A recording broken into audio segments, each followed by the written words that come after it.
Bismillahirrahmanirrahim. Assalamu alaikum, my dear students. Today we are going to talk about criticism in English literature. This is a brief historical survey. This is your lecture number 31st and classes History of English Literature, Comsats Virtual Campus Islamabad. My dear students, in the last lecture we took a start with the definition of criticism, and then we briefly discussed some of the things relevant to criticism, like how criticism got developed with the passage of time from the ancient era in the history of English literature till today. So my dear students, here this is like we'll talk about criticism with the relation to all the eras in the history of English literature. So my dear students, actually the point here is that criticism is a genre in the history of English literature, or you could say like as we have other genres as well, like for example poetry, novel, prose, drama. So criticism is also one of the genres in English literature. So my dear students, here will thoroughly explain the development of English criticism with the passage of time. All right. Outline of the lecture today is, my dear students, this is a brief historical survey of criticism in English literature. We'll take a start from the earliest or Hellenic phase, then we'll go for Hellenistic phase, and then Greeco-Roman phase, then the medieval phase, Renaissance criticism, neoclassical phase, the Romantic phase, Victorian criticism, and critical scene today. So my dear students, here you could see, like as we were talking about the history of English literature, like we took a start from the Anglo-Saxon period and then we moved till today.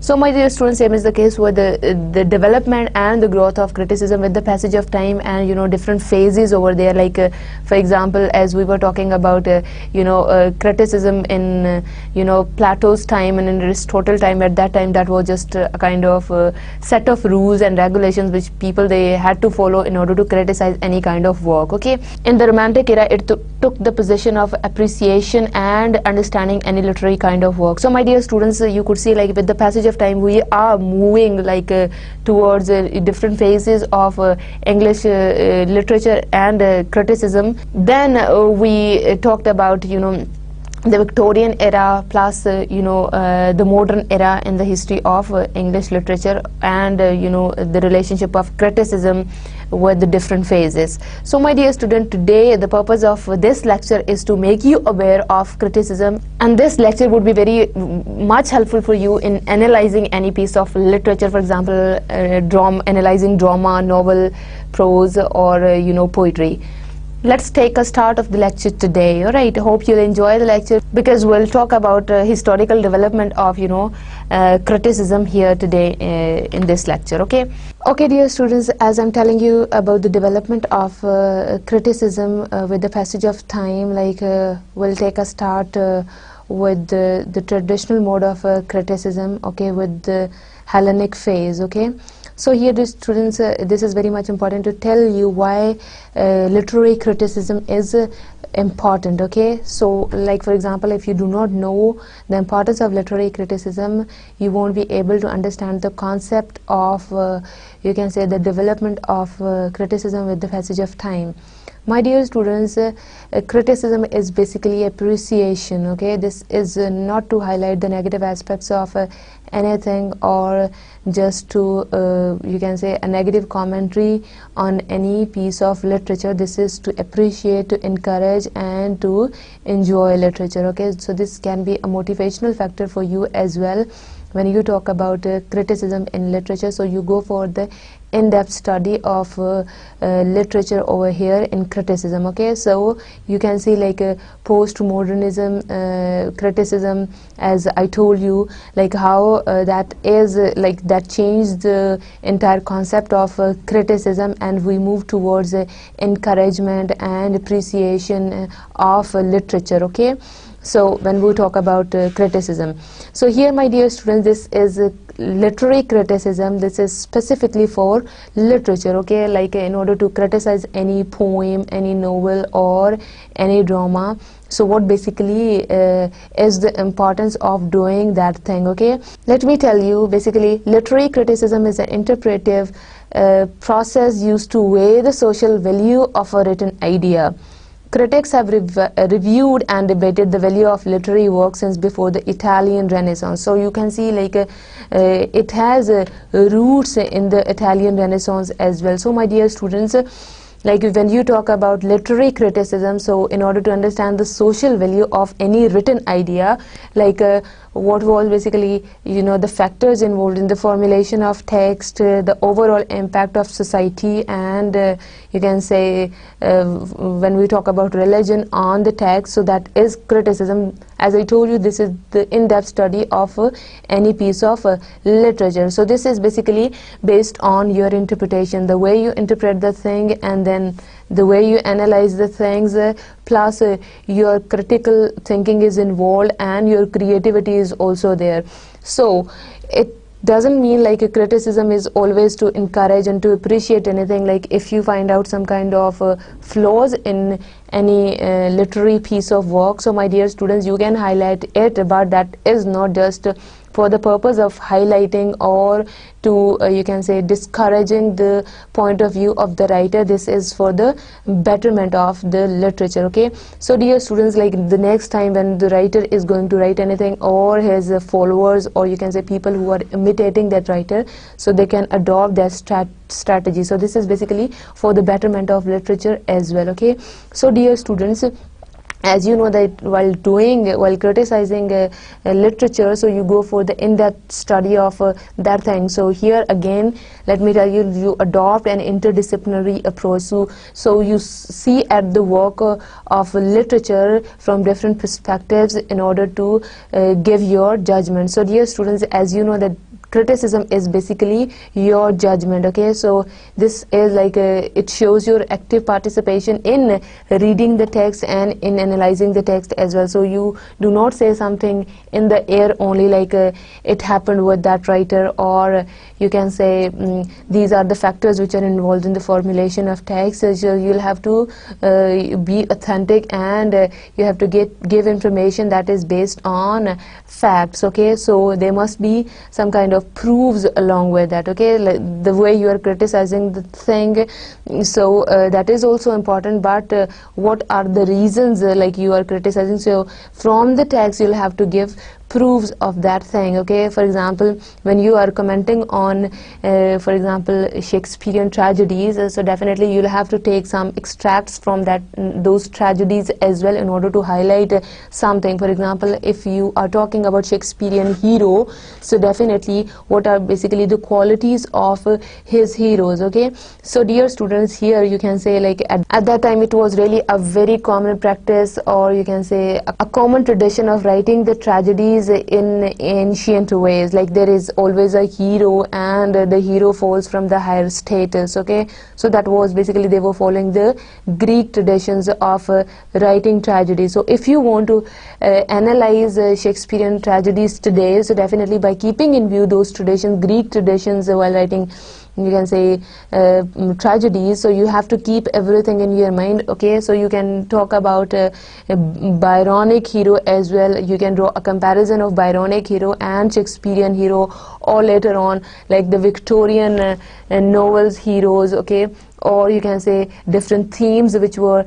there being followed during the Elizabethan era or during the Victorian era. So you can draw the comparison of it as well. Okay, so my dear students, like in order to be intellectual, to actively participate in anything, like you are part of you can say that writing, so you can do criticism, or you can write your critical commentary on any given piece of work. Okay, what are basically the functions of criticism? Criticism, we just don't do it for pleasure purposes, or you can say to highlight the negative aspects of anything. It has some function, so it would lead you towards creativity and towards you can say intellectual thoughts as well. In order to use your mind, criticism is very much important, otherwise you will just be a passive reader of any literature. Okay, critical reviews can assist you personally by supporting points you may make in your own literary interpretation. Referencing another legitimate literary review often enhances the quality of your reading of a text. So my dear students, when you can say do the critical commentary of anything, so definitely you keep in mind other critical reviews, okay? So you can say what other writers they said about any particular kind of work, so it definitely enhance your knowledge about that very text, okay? So dear students, it is basically reviewing so many works and then you can say quoting those critical works as well in your critical review, so that is very much important. So it gives you can say a broader picture of any poem or any novel, okay? So this is you are mixing up your personal opinion with the opinions of other people, okay? So that is very much important, okay? So here basically in order to get the broader picture of literature, so definitely you'll have to read out the works, critical works which are written by different other authors. So here my dear students, like again this is an interdisciplinary approach, like you are not just focusing on your writing only, like this is my work and this is my critical view, like you can support your idea with the comments of different other authors, okay, like who talked about that very you can say poem or novel, okay? So this is basically relevant to referencing, so the references are very much important when you do the critical commentary. So my dear students, what basically references are, like you by keeping in view the opinions of other writers, of other critics, you put, you can say, you do your own analysis of the things, okay? What basically is your opinion, where do you lie in that text, or you can say what other people, you can also negate the opinion of other critics. It doesn't mean like if you are reading the critical commentary which are written by other writers, so you'll have to you can say agree with them. It's not the case. You can negate and you can support your idea by you can say commenting on their works as well, okay? Like this is the point where you do not follow them, and this is the point where you are going in another direction, okay? So basically this is you can say according to your perception, your observation, your experience, this is you can say a wrong point, or like that was not true, or that was not a true depiction of reality, okay? So here my dear students, you become creative and you are free as well to you can say write down critical commentary on anything, okay? So your thinking is very much involved over here. You do not read anything for player purposes only, or for the reading of you can say text only. Basically you critically analyze something, okay? So by keeping in view different dimensions of the things, okay, or you can say different aspects of any literary work, so you analyze the things and then you give your personal judgment about that very thing, okay? What are basically the effects of criticism, okay? Criticism is not just for the sake of criticizing anything. It would definitely create some kind of effects on you can say the future writers or on the future critics, okay? Literary critics may sometimes challenge the ideas and values of literature. So basically this is an element of resistance here you can see in criticizing the thing. So dear students, this is to challenge the ideas and the values of literature as well. As you know that your critical thinking is very much involved over here. You are quite an active observer of the things, so you can challenge the values and the thoughts of the writer over here, okay, while doing you can say critical commentary of anything. For example, some feminist critics review and challenge what they believe to be sexist attitudes in widely accepted literature written by men or from an exclusively male perspective. So here, dear students, you could see this is one element only, like how feminist writers they criticize the things, okay? For example, as you know, most of the societies in the whole world, they are male dominated societies. So here when we go for, you can say, gender perspective, so you can say like the elements which are not present in any text, like when we ignore the minorities of the society, for example females, or on the other hand like black Americans, for example. So if that text is being produced by the white Americans, for example, so what are basically the elements which they ignored about black Americans? On the other hand, most you could see like during different eras we talked about too many male writers. Okay, what was basically the reason behind that? The male domination, okay, was there. It was very much there in the English society. So dear students, here you can see like you can say female writers or female critics, you can say they criticize or they challenge you can say the male domination, okay, in the society, and the male domination in literature as well. Okay, what are basically the reasons behind it? Okay, so this is all about resistance. So my dear students, criticism, as I told you, it brought an entirely a new approach with postmodernism. Okay, so what basically postmodernism is, like it was about resistance, it was about you can say unequal distribution of power in society, it is about inequality in society. Okay, so the way the postmodern critics, they challenge the reality. Okay, so and you can say the unequal distribution of power among different classes of society. So everything is there. So here this is like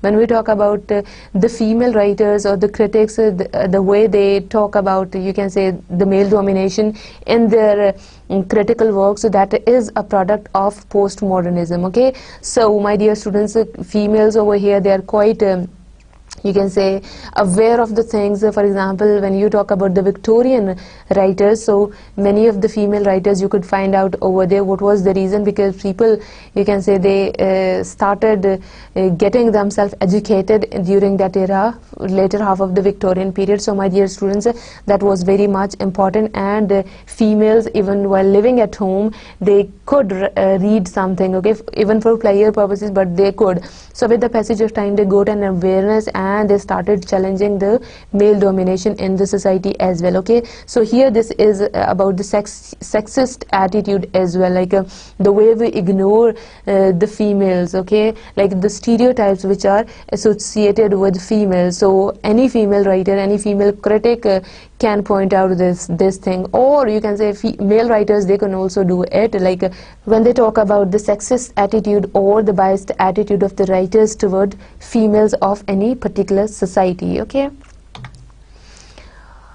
facts, and now we are moving towards the benefits of doing criticism. This is not just you can say appreciating the things, or you can say something which is there and you're just commenting on the things. There are certain benefits of criticism as well. Okay, empathy is a necessary tool when criticizing a text. So what basically empathy is, when you put yourself on the position of the writer. Okay, so you feel the sad attitude of the writer or the happiness of the writer as well. So basically here it is to avoid your biased attitude, or you can say your premature judgment about the text or about the writer, or the certain stereotypes which are associated with any particular nation. Okay, so when you talk about the writers, so definitely those stereotypes are part of your background knowledge. So when you empathize something, so definitely you put yourself on the position of the writer to analyze something in order to avoid your biased attitude. Okay, when reading another critic's textual interpretation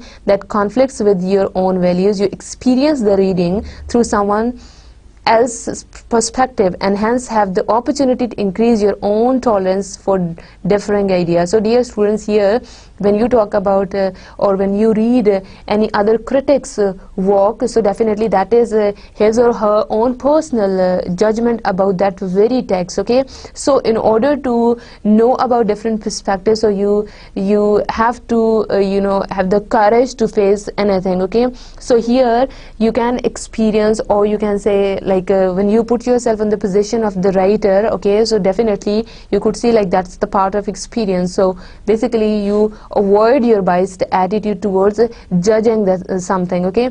So my dear students, in order to be creative or in order to criticize something, so that is very much essential to go for different dimensions of something. So that while doing criticism, it is only possible when you read out the works which are done by different other critics, okay.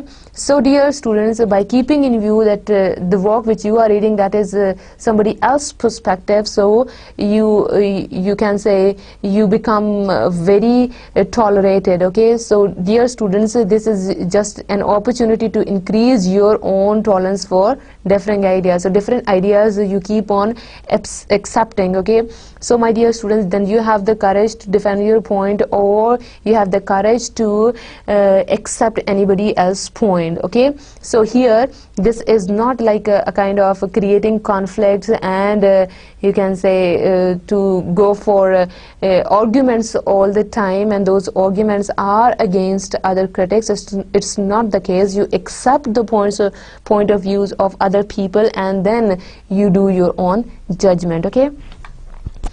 Considerations, the thing which you need to consider while doing criticism of anything. An understanding of historical literary criticism may also provide insight on past cultures.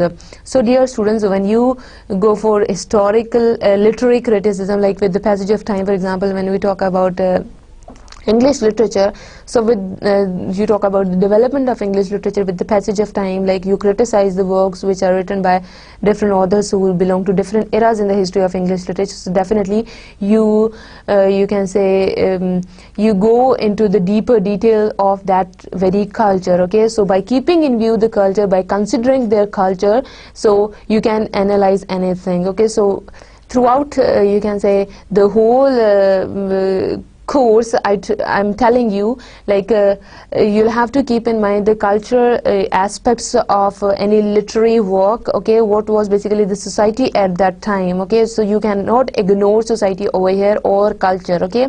So in order to you can say have a broader knowledge of different cultures, so you can do criticism, okay.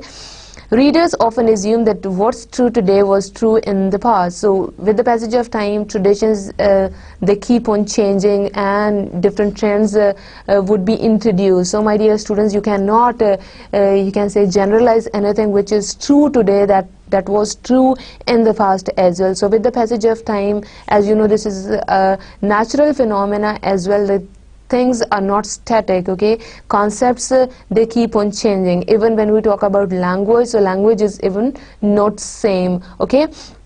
But certain forms of literary criticism place writings in their proper context. So basically the concept of context is very much present over here. So when you talk about certain forms of literary writing, so you could see like those you can say literary writings or you can say literary criticism, they place certain writings in certain contexts. So for example, let me share another example from the Elizabethan age once more, like people who wrote something about Elizabethan literature or about Shakespearean plays during the classical ages or during the romantic ages. So definitely that is their perception. So in this way they had to keep in mind the you can say the different perspectives of their society at that time, for example during the romantic age or during the classical ages. So my dear students, they had to go back to the Shakespearean age.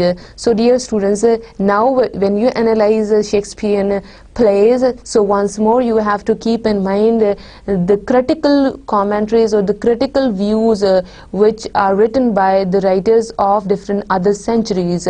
So in this way, like you'll have to put certain writing, you can say in a particular era, okay, like what are basically the trends which writers they were following at that time, okay, what were the overall situation of the society, what was the political situation of the society, who was basically leading the church at that time. So you could see everything is very much important for when you go for historical literary criticism. So dear students, by keeping in view the effects, the benefits and the functions and considerations of literary criticism, you will be able to get to know about different phases in the development of criticism as well. So my dear students, let me remind you, here we are taking criticism as a genre in the history of English literature, like we focused on poetry, on drama, on novel. Okay, so my dear student, this is one of the fields of English literature, okay, the way we are focusing on it. Okay,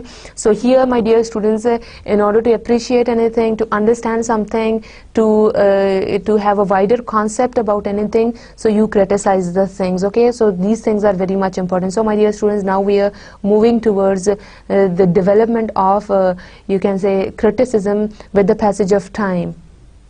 Earliest or Hellenic phase, we have defined literary criticism as an exercise of judgment on works of literature. So my dear students, this is the repetition from the last lecture, as we were talking about what basically is criticism. So that was a criticism is judgment, or that is an exercise of judgment on works of literature. Okay, and this implies the criticism would follow creative activity. So my dear students, here you could see like criticism is a creative activity. This is not like any activity which is just descriptive or just based on the on your random analysis of something. This is like by keeping in view all the things like we talked about, extrinsic criticism and ontological criticism as well. You'll have to focus on the literal meaning along with many other meanings which were involved in the creation of that text.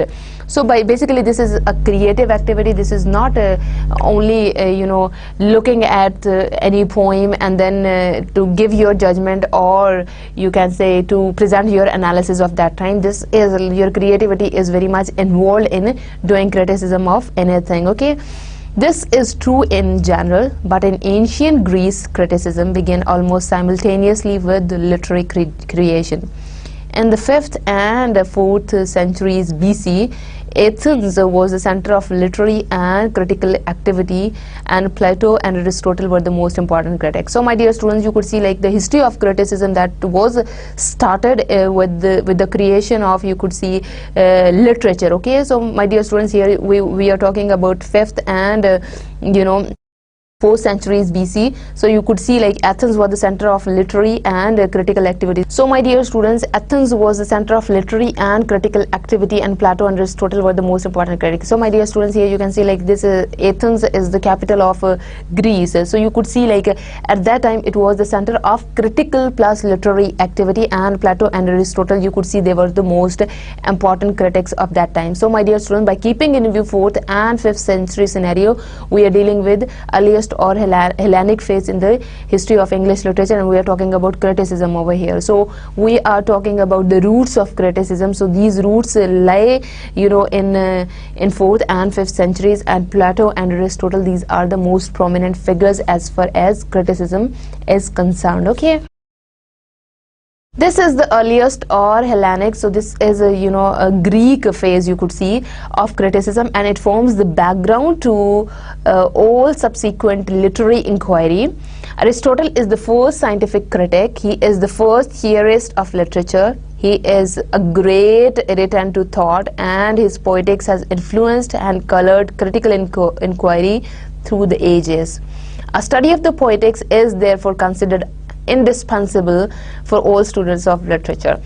So my dear students, here this is also known as the Greek phase as well. Okay, my dear students, here you can see like criticism has its roots in the Greek literature. Okay, and Aristotle, you could see like he was the first theorist of literature as well. He gave certain theories of literature in his book Poetics. Okay, so you could see like here is a discussion on poetics as well, that how it influenced and colored critical inquiry through the ages. So my dear students, even till today, poetics is used in literature. So we are taking the core concepts relevant to literature, theories of literature from Aristotle's Poetics even today. Okay, a study of the poetics is therefore considered indispensable for all students of literature. So here you can see like the thoughts and the ideas which are present in Aristotle Poetics. Even student today, they are still following that thing. Okay, so my dear students, here you can see like, even at that time criticism was there, but having a new approach towards literature. In the last lecture when we were talking about Plato, so you could see like he was very much against poetry, and he used to say that poetry is not based on any kind of truth, facts and figures in the society. So that is, you could say, not a representation of the real society. So later on it was rejected by Aristotle, and he said like poetry is based on truth, and this is more reliable, and this is you can say superior than philosophy. Okay, so when we talk about philosophy, so that has nothing to do with the real world. That was Aristotle's critical view about poetry and philosophy. Okay, Hellenistic phase. Previously that was a Greek phase that was known as earlier or Hellenic phase, and you could see like there is one more name of that phase, that is Greek phase. Okay, my dear students, by the close of the 3rd century BC, Athenian culture suffered a decline, and a period of decadence now set in. In the centuries that followed, we find that Athens is no longer the center of literary activity in the ancient world. New centers of art and culture have sprung up, the most prominent of which is Alexandria in Egypt. The second phase of criticism is antiquity, known as the Hellenistic phase. So my dear students, here you can see like different phases which are involved in the development of criticism with the passage of time in the history of English literature. Previously when we were talking about Athens, like that is the capital of Greece, and we talked about two prominent figures, Plato and Aristotle, and I also told you like their theories we are still following. Okay, so my dear students, here this is another phase, that is Hellenistic phase. So you could see like Athens was no more a center of literature during this time. Attention was diverted towards one of the cities in Egypt, and the name of the city is Alexandria over here. Okay, so my dear students, here this is the second phase in the development of criticism. Okay, it is a period of decadence in which very little original work is done. However, the scholars of this period did valuable service in preserving old texts, classifying them, and conducting patient research in the life and writing of the great writers of Greece. So my dear students, here no original work is as such available. So most of the people who belong to that period, basically they wrote about Greece writers. Okay, so basically you could see like they were in search of preserving the old text, and what basically that old text is. So you could see that is Greek text. So basically they were trying to classify that text, and they were trying to conduct kind of research based on that text. Okay, we are indebted to these painstaking scholars for much that we know of the art and culture of antiquity. So basically that was the revival of the culture and revival of literature. Basically they conducted too many researches on which are based on Greek or ancient literature. So my dear students, we are very much indebted to these scholars who did that kind of research in literature. However, much of their literary production is merely imitative, and their contribution to literary criticism is small. My dear students, here we are talking about Hellenistic phase in the development of criticism in the history of English literature. So you could see like most of their products were mainly imitative, and their contribution to literary criticism is very less. So that was all about Hellenistic phase. Okay, so my dear students, you could see like in the second phase in the development of criticism, you could see that is known as Hellenistic phase. So my dear students, you could see like very little is known about them, and they contributed very less as far as criticism is concerned. So they were just in search of conducting research that is based on ancient literature, and that was a kind of revival of ancient literature as well. Okay, Greco-Roman phase, this is the third phase in the development of criticism. The decadent Hellenistic phase was soon followed by the brilliant Greco-Roman phase.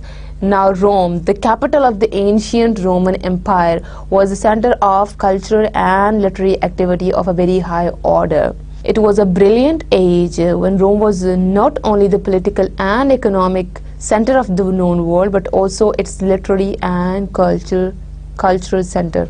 So my dear students, after you could see after Hellenistic phase, this is another phase, that is Greco-Roman phase. So my dear students, you could see at that time the attention was diverted to Rome, which was the capital of ancient Roman Empire. So my dear students, you could see that was not only a political and economic center of the world, of the known world, but also a center for literature and for cultural activities as well. So you could see, you might be familiar with the Roman civilization, how you could see Romans, they were so civilized, they built too many buildings, roads and many things. So they contributed a lot as far as literature of the world is concerned. Okay, so here you could see they were economically very stable. Okay, so you could see the influence of their culture on literature everywhere. Okay, my dear students, as you could see, we took a start from Athens. At that time, Athens was a center of literature for the whole world. Okay, so later on, when we were doing Hellenistic phase, you could see at that time the center of literature was Alexandria, that was a city in Egypt.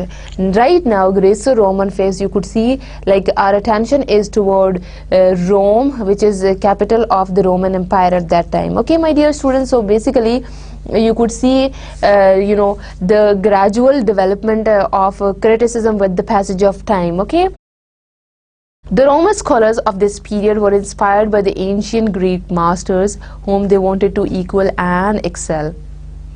Instead of blind imitation, they aimed at originality. However, in practice, they could neither be original nor comprehensive. Their criticism largely consists of elaboration, interpretation, and application of the rules and precepts laid down by the ancient Greek, more specifically Aristotle. In the Grecian-Roman phase, most of the critics, they were very much impressed by the Greek ancient masters, okay, and they wanted to get the equal status like them, and they wanted to excel by keeping in view the rules and regulations which were given by the ancient masters. Okay, so you could see instead of blind imitation, copying the ancient writers or the Greek masters, you could see, so they aimed to get originality in their works. So that was not just only imitation or copying their works, that is to come up with originality in their works, keeping in view the rules and regulations which were given by the ancient Greek writers. So my dear students, here they worked for originality as well. So my dear students, but they were quite failed to get originality. They were neither comprehensive nor original in their works. Okay, so when we talk about their criticism, so you could see that is purely based on elaboration, interpretations, and application of the rules and precepts laid down by the ancient Greeks. So my dear students, here as you could see in this slide, they used to say instead of going for blind imitation or blind copying of the works of the Greek masters, we should go for original works. So basically they were quite failed in it. Okay, and their work is largely consisted of elaborations of Greek literature and interpretation of all the works which were written by the Greek scholars, and the application of all the rules and regulations of the Greek, you can say, literature again over here. Okay, so basically they imitated, they followed Aristotle a lot, as we were talking about the earliest phase in criticism. So that was Aristotle belonged to that phase. So that is ancient, you could see, Greek phase as well. So my dear students, here you can see in Greco-Roman phase, you could see all the scholars, the critics, they followed Aristotle, who was an ancient Greek critic. Okay, my dear students, so that is about Greco-Roman tradition in criticism. Okay, their influence on subsequent criticism was far-reaching, for their interpretation and commentation was accepted as identical with that of their Greek originals. They often misunderstood and interpreted wrongly, and in this way much that Aristotle had never written was hoisted onto them. The purity of Aristotle's criticism was thus clouded for centuries to come, whereas Quintilian and Longinus are the most penetrating critics of the Greco-Roman phase. So my dear students, here I'm just underlining few names for you people. So you could see, like, basically they interpreted Aristotle's work. You could see the copy of Aristotle's work over here in the Greco-Roman period, and the best or the well-known critics of that time are Horace, Quintilian and Longinus. So my dear students, here you could see, like, as I told you that they were following Aristotle traditions, and they interpreted and explained Aristotle's works a lot. So here that work was not original. Okay, basically they amended that work in that way that we could not find the elements there in Aristotle's work. Okay, in Aristotle's original work we cannot find it. So the purity of Aristotle's criticism was thus clouded for centuries to come. So basically this credit, you could say, goes to Greco-Roman critics, that they changed the entire image of Aristotle's works. Okay, my dear students, so for many centuries you can say Aristotle's work was hidden. Okay, original work was not there. Okay, so my dear students, here you can say, like, this is the medieval phase in criticism. So you could see, like, the breakup of Roman Empire around the 5th century AD, and as we were talking about history of English literature as well, so you could see, like, that phase is also known as the Dark Ages. Okay, so my dear students, that was you could see there was much confusion and dislocation, and literary activity suffered. So due to certain confusions during that time, so you could see, like, literary activity also suffered. My dear students, by keeping in view that criticism, the definition of criticism, this is an exercise of judgment. This is basically your judgment, your analysis of something. Okay, so here during this period it suffered a lot due to confusion, dislocation in the society. Okay, the rich literary treasure of antiquity, though not entirely forgotten, lay unused and neglected. Literary activity was confined mainly to schoolmen, medieval scholars, whose interests were theological and who indulged in meaningless hair-splitting discussions. So my dear students, that was all about literary criticism during that time, the medieval period or the Dark Ages in the history of English literature. Okay, so my dear students, here you could see, like, you can say, like, old literature, although that was very much common in the medieval ages, and you could see, like, the revival of ancient Greek literature during the medieval phase in the history of English literature as well. But as far as the literary activities was concerned, it was confined mainly to schoolmen, medieval scholars whose interest was theological. My dear students, here you can say that literary activity was just restricted to schoolmen, or you can say the scholars of that very era. So my dear students, they were very much interested in theology at that time. Okay, and they were indulged in meaningless ear-splitting discussions as well. So definitely the literary figures of that time, they influenced the critical activities of that time as well. Okay, so literature was frowned upon as sensuous and pagan, and grammar, rhetoric and logic were given the pride of place. Okay, with the spread of Christianity, the medieval torpor was a little shaken, but the theological bias of schoolmen continued to come in the way of healthy literary appreciation. So my dear students, here you can see, like, Christianity was spreaded in England at that time. So you could see the elements of Christianity which are present there, in literature as well. People started writing about this religion. Okay, so my dear students, you could see like during that era, grammar, rhetoric and logic were given the pride of place. So my dear students, you could see like at that time it was very much essential to follow the rules of grammar, rhetoric, and that was an age of logic as well. So my dear students, you could see like these things were given more importance as compared to the themes. All right. So my dear students, here you can see like the effect of theology was also there, because most of the people, they were very much interested in theology at that time. So you could see the effect of that very thing as well here on literature and on criticism of that time. Okay, ancient masterpieces were studied, but they were interpreted allegorically, and their aesthetic beauty and high literary merits were lost. Okay, my dear students, here you can say like people used to interpret and used to take things allegorically. Okay, and you could see like as far as the aesthetic beauty is concerned, the beauty which used to appeal any of the five senses. So my dear students, here you can say that was lost, and high literary merits were also lost. Okay, basically when we say that medieval period in the history of English literature is known as the Dark Age as well. So my dear students, here this is particularly a dark age for criticism. Okay, so you do not see any kind of development as far as criticism is concerned during that period.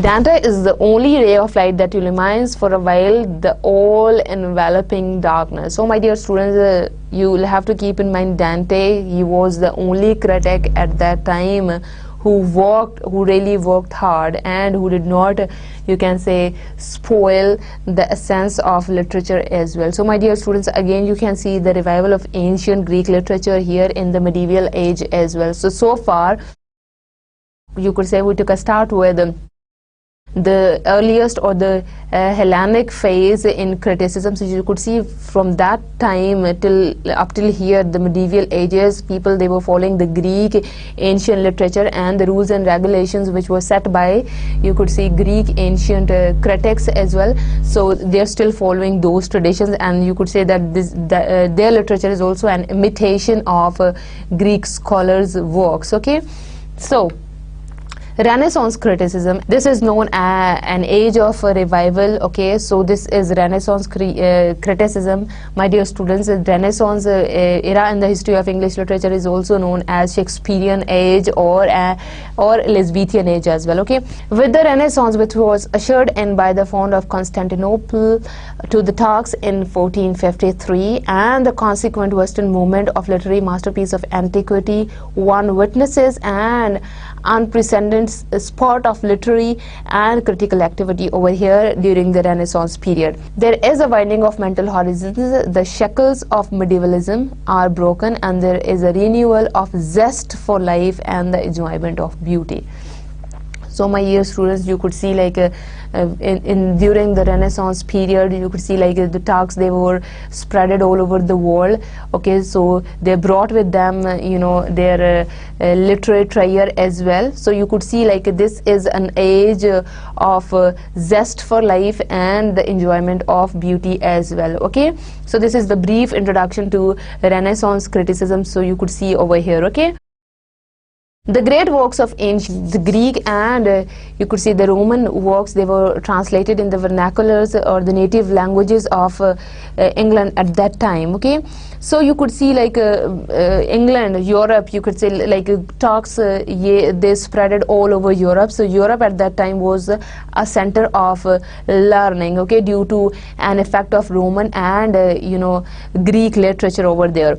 There is a desire to emulate and excel the literary exploits of haughty Greece and insolent Rome, and this results in the growth of national literature and the flowering of genius, and critical activity goes on hand in hand with creation. So my dear students, here you could see like from getting an inspiration from the Greek and Roman literature. So you could see like people in Europe, they also started writing more things, okay, about more topics, and because that there was an influence of those ancient, you can say, writings in European literature as well. So my dear students, that was one of the reasons why they started writing things, and why they started commenting on things as well. So we are here going for the critical analysis of the works.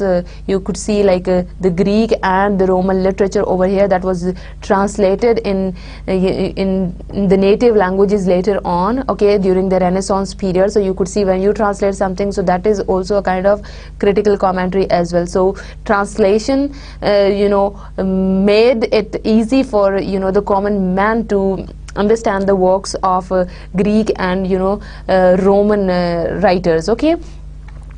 In Renaissance England, critical inquiry evolves rapidly through 4 successive and overlapping stages. So I'll explain all those 4 stages to you people, okay. First, there is a study of style and language in the manner of ancient rhetoric. So my dear students, here you could see like when people started translating ancient works into their vernaculars. So my dear students, here you can say that was a kind of study of style and language in the manner of ancient rhetorics as well.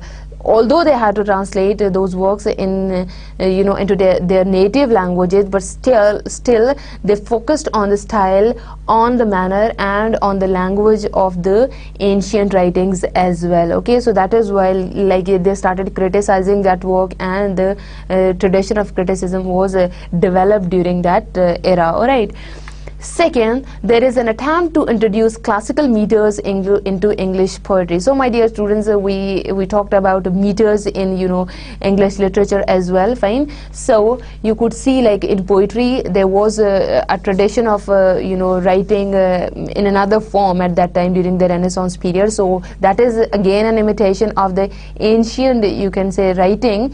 Like people started following classical meters into English poetry. So my dear students, here we are talking about English poetry and the effect of ancient literature on English poetry as well. People started writing in classical meters, okay. So the poet they used to follow when they had to write certain kinds of poems during the ancient times. So here you could see like this is once again the repetition of the ancient literature over here, okay. And the style, the manner, or you could say the language which ancient they used to follow. So here you can see like during the medieval era people started following those writing styles again, okay. In the third and most important phase, there is an attempt to justify imaginative literature against the attacks of Puritans and moralists. The result is the publication of numerous apologies and defenses, the best of which is Sidney's Apology for Poetry. So my dear students, here you can say that was an attempt to justify imaginative literature as well. So again you can say that was a reaction against the attacks of Puritans and moralists, okay. So my dear students, here you can see like after that incident you could see like when they started reacting against Puritans and moralists of that time.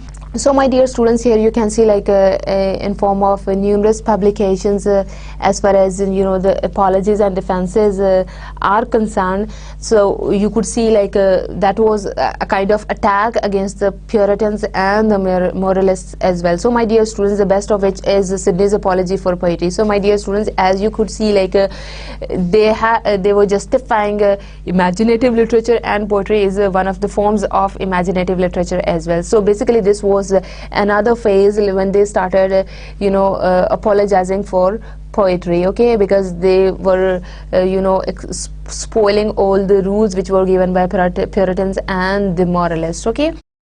In the fourth phase, English criticism grows self-conscious and attempts are made to devise rules and principles to guide would-be poets and to curb the excesses of the romantic Elizabethan literature.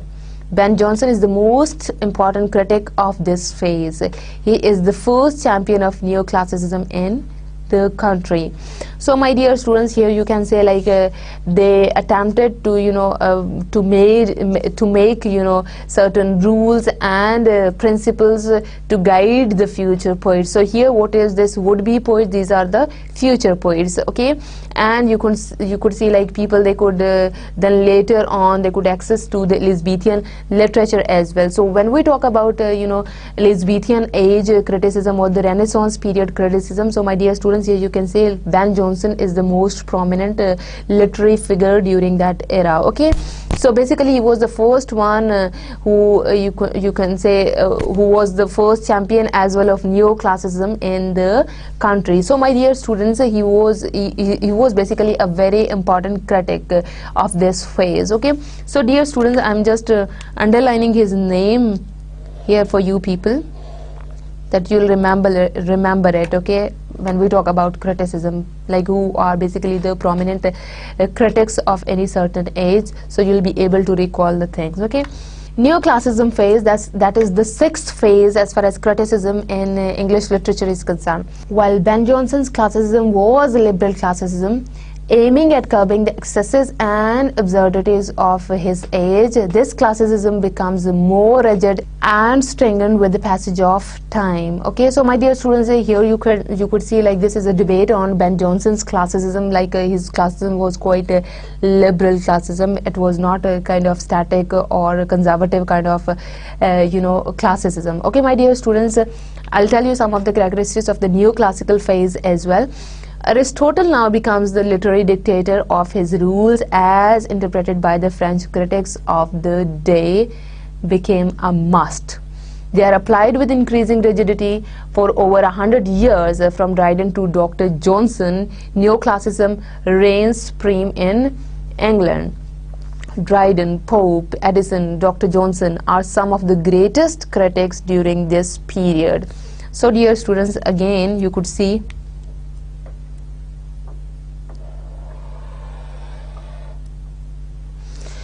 Dryden, Pope, Addison and Dr. Johnson, they are they are from neoclassical period, okay? So here you can say the revival of Aristotle's writings once again, okay? Like his rules, they became the literary dictators during that era. So people started following Aristotle's rules once more, while writing literature or while criticizing literature, okay? And you could see like people, they started following those rules strictly, okay? So like there wasn't any kind of violation from those rules during that period, okay? So you could see like from Dryden to Dr. Johnson and you could see Pope and Addison, they are some of the eminent critics of that period. Pope, Addison and Dr. Johnson, they were the most eminent critics of that period, okay?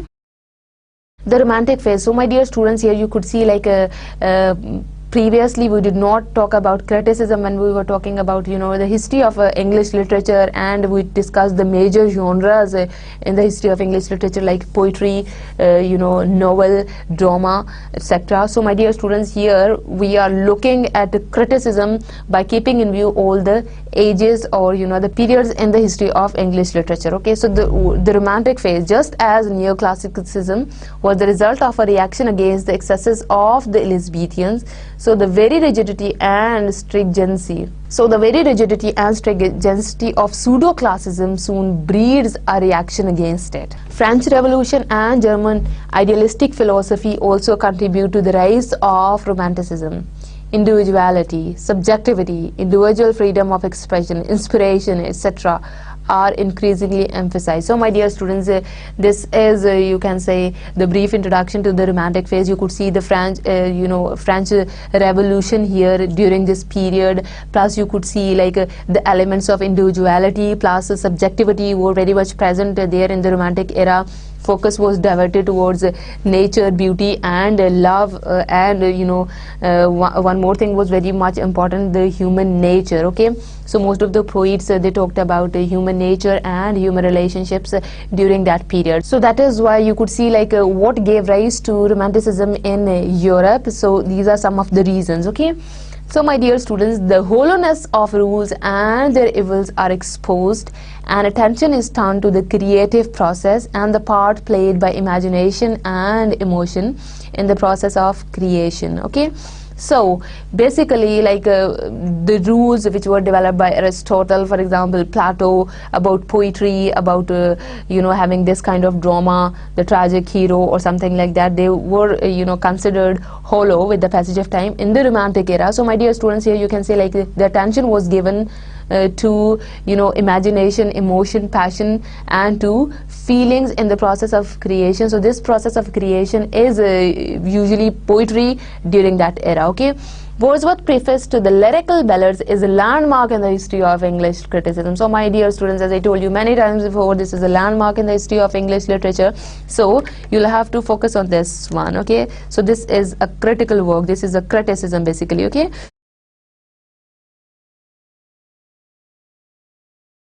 and so is Coleridge Biographia Literaria.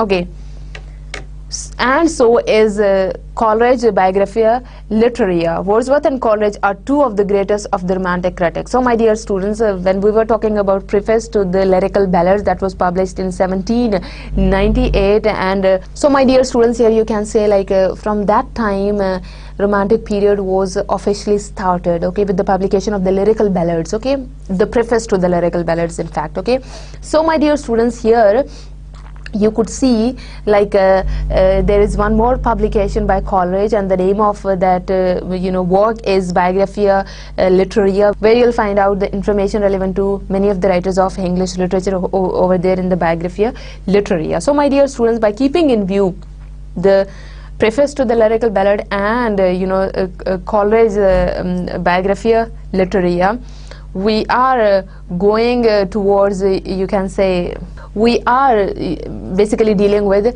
criticism in the Romantic era, okay, who were basically the critics at that time. So here you can see the names of two poets, Wordsworth and Coleridge, who worked as critics as well. Okay, valuable work was done during the Romantic phase, and a better understanding of the creative process was achieved. New light was shed on the old English masters, and new beauties were discovered as well. So my dear student, it was basically a time where criticism was on a very higher position. Okay, so as far as literature is concerned, so you could see like critics, they shed light on the old English masters. Okay, so basically they criticized the old English masters, and you could see a revolutionary change in poetry here, like a totally new condition you'll be able to see during the Romantic era in the history of English literature. All right, Victorian criticism. So here we are going in an order, like as we did it in the history of English literature, like when we were talking about different other genres, the development of poetry, drama, novel, prose. Okay, so my dear students, here we are dealing with basically criticism, and this is Victorian criticism now. However, Romantic criticism had its own faults. It was too individualistic and mood dictated. Its emphasis on aesthetic appreciation to the entire disregard of rules and principles resulted in many excesses and absurdities. The result is that in the Victorian age there is a reaction against it, and efforts are made to introduce once again order and discipline in literary criticism.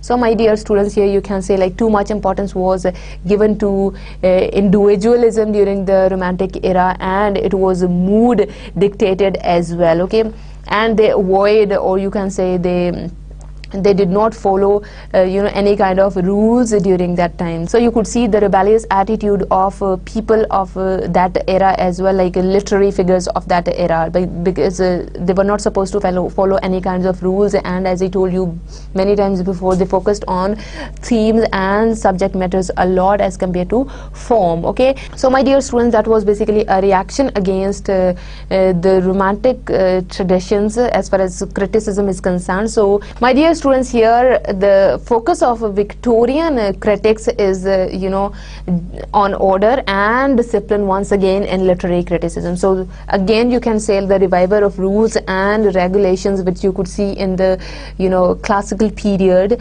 like people they had to follow certain rules. So again the revival of all those rules over here in the Victorian era as well, because they were very much against the rebellious attitude of the poets of the Romantic era. So that is why here again we are in search of introducing rules and regulations and kind of principles which you need to follow in order to write anything or in order to criticize anything. Fine. So previously when we were talking about the Romantic era, so you could see at that time focus was on individual and on on the imagination, on feelings, on passions of people. So my dear students, here according to Victorian critics there must be certain rules and regulations which you need to follow in order to write poetry or in order to criticize any work as well. Okay, there is tremendous critical activity in France and Germany, and it cannot but influence criticism in England. An exalted view of the function of criticism is taken and it is brought closer to life. Thus Matthew Arnold, the leading critic of the Victorian phase, defines criticism as a disinterested endeavor to learn and propagate the best that is known and thought in the world. So my dear students, as we discussed this quotation before as well, so you can say the leading critic of the Victorian era is Matthew Arnold. Okay, so you can note down this definition of criticism as well. This is basically a disinterested endeavor to learn and propagate. So this is learning plus spreading what basically you like. Okay, the best that is known and thought in the world. So basically in order to spread your culture, your education, or you can say any certain kinds of themes, so basically this is the purpose of criticism. So you do criticize the works according to your interest, you do criticize the works in order to spread it all over the world, or you can say to facilitate the reader to learn more about that work. Okay, so basically that is the purpose of criticism during that era. And here my dear students, let me remind you, we are talking about Victorian era and the importance of criticism during that era. Towards the end of the Victorian age, we witness in England the rise of the aesthetic movement, largely as a consequence of the influence of French Baudelaire and others. Art for art's sake is the cult of aesthetes, and in England, Walter Pater gives to this movement a noble and restrained expression. The criticism of the aesthetes is impressionistic, expressive entirely of their own enjoyment of a work of art. So my dear students, here you could see like the influence of French symbolist, and the name of that person is Baudelaire, and he for the very first time introduced the concept art for art's sake. This is for pleasure purposes. Okay, so my dear students, this is you can say the the rise of the aesthetic movement in England once more. So here my dear students, the criticism of the aesthetes is impressionistic, expressive entirely of their own enjoyment of a work of art. Critics of that very time, they started expressing their thoughts, okay, and then about the kind of works which they enjoy at that time. Okay, basically by keeping in mind this quotation, art for art's sake only. So art is just for your pleasure purposes, that is to enjoy the beauty. Okay, the critical scene in the 20th century is complex and varied. During the early years of the century, both the Arnold tradition and the Pater tradition continue to be followed. So my dear students, again you could see like Matthew Arnold tradition over here, and Pater's tradition also was being followed during that era. Okay, there are also academic critics who are professors of profound scholars rather than original thinkers and innovators. So basically my dear students, we could not see any kind of original thinker or innovator who took any kind of step in introducing any kind of new rule as far as criticism is concerned, but they were just profound scholars and professors who did something during this era. Okay, so my dear students, here we are talking about critical scene today. Okay, there are also neoclassics, the most illustrious of them being T.S. Eliot, who seeks to counter the fault of impressionistic criticism by appealing to tradition and authority. The approach of I.A. Richards. The approach of I.A. Richards, on the other hand, is psychological. So my dear students, here you could see like two names which are very much important. One is T.S. Eliot and the other one is I.A. Richards. So my dear students, here you can see like T.S. Eliot was the one who seek to counter the force of impressionistic. Okay, he basically challenged the impressionistic criticism by appealing to tradition and authority. So my dear students, here you could see like when we talk about the Victorian era, and we study criticism of that time, so it was quite expressionistic and impressionistic as well. So basically T.S. Eliot was very much against that kind of criticism. The other name is I.A. Richardson. So here's you can say criticism is usually psychological. He focused on the human psychology a lot. So when you read his work, so definitely you'll find out there's too many psychological factors which are involved, you can say, in the creation of any kind of literature. So you'll find out it over there in his works. Okay. In more recent times, we see the rise of new critics who emphasize the study of the text with entire exclusion of other concerns. Biographical, historical, sociological, etc. This emphasis on the study of the text, word and line by line, has resulted in new and valuable interpretation of existing masterpiece. In England, F.R. Lewis is one of the most competent critic of this textual school. We are talking about the more recent times, so you could see like here our focus is on text a lot, okay, as compared to other factors, for example biographical, sociological or historical factors, okay, so which are involved in the formulation of text. So we are not much concerned about those issues.